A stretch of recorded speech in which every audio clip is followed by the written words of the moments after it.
दोस्तों, मेरा नाम इंद्र विजय है और मैं विधान लॉ क्लासेस के इस यूट्यूब प्लेटफॉर्म के माध्यम से आपको जानकारी देना चाहता हूं। आप लोगों को पता है कि लास्ट टाइम मैंने एक वीडियो डाला था जिसमें बताया था कि हाई कोर्ट में जो है विभिन्न रेट लग चुकी हैं एमपीसीजे वैकेंसी 2022 पर। इसमें मेन रूप से 3 मुद्दे उठाए गए थे। इसमें बात तो बहुत सारे मुद्दों पर हुई थी, पर 3 चीज़ों पर इसमें विशेष रूप से बात हुई थी। एक तो आपको याद होगा कि मध्य प्रदेश सिविल जज 2022 से जो है एक क्राइटेरिया लागू कर दिया गया है, 3 साल की वकालत और 70%। तो इस विषय पर लगी हुई थी। दूसरा विषय था इंटरव्यू में जो मिनिमम मार्क्स तय कर दिए गए हैं 40%, अर्थात 50 में से 20 नंबर, तो उस पर उसको भी प्रश्नगत किया गया था। और लास्ट चीज़ ये है कि इसमें ओबीसी और जनरल, मतलब जो आरक्षित वर्ग है और अनारक्षित वर्ग के लिए क्राइटेरिया सेम रखा गया है, इस पर भी क्वेश्चन मार्क किया गया है। ये 3 विषय जो है मुख्य रूप से उठाए गए हैं। तो आपको पता होगा कि सोमवार को सुनवाई होनी थी। सोमवार को सुनवाई हुई और बहुत सारे जो है जो एडवोकेट थे, अलग अलग पक्षकारों के लगभग 19 रेट हैं, तो उनको समय दिया गया। इसी के साथ ही साथ जो है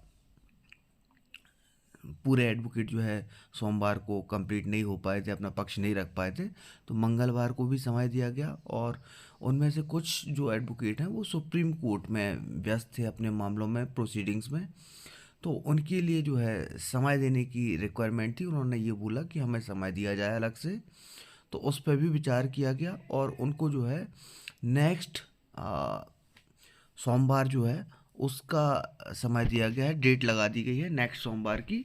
तो उनको सोमवार को समय दिया जाएगा और उसके बाद ही कोई निर्णय लिया जाएगा।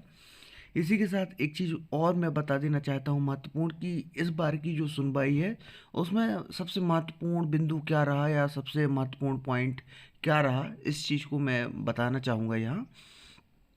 तो यहाँ जो सबसे मुख्य मुद्दा यही था कि भाई वकालत के अनुभव की बात की जाए, प्रैक्टिस की बात की जाए, जो आपने रिक्वायरमेंट रख दी है 2022 के एमपी सिविल जज वैकेंसी में, इसको इसके संबंध में जो है बार काउंसिल और सुप्रीम कोर्ट की सहमति लेनी होती है, क्योंकि सुप्रीम कोर्ट के द्वारा एक निर्णय बार काउंसिल ऑफ इंडिया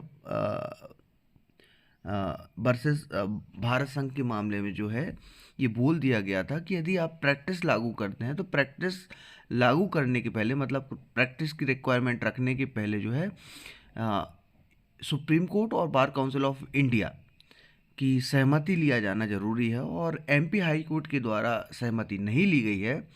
तो जो एडवोकेट थे पिटिशनर के, उन्होंने यही पॉइंट रखा कि बाकी सब पॉइंट यदि मान भी लिए जाएं कि इस एग्ज़ाम में कोई दिक्कत नहीं है, तो आपके द्वारा जो क्राइटेरिया प्रैक्टिस का रखा गया है उसके संबंध में आपके द्वारा कोई भी सहमति नहीं ली गई है।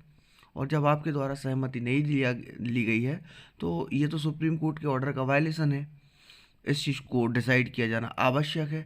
तो ये पॉइंट बहुत ज़ोर से उठाया गया और अधिकतर जो एडवोकेट हैं उन्होंने ये पॉइंट रेज़ किया है। और सुप्रीम कोर्ट के द्वारा जो निर्णय दिया गया था उसका वायलेशन किया जाना भी संभव नहीं है। और यदि ऐसा कोई वायलेट करके यदि इसको लागू किया जाता है तो ये कहीं ना कहीं मानहानि की कैटेगरी में भी आता है, कोर्ट की अवमानना की कैटेगरी में भी आता है।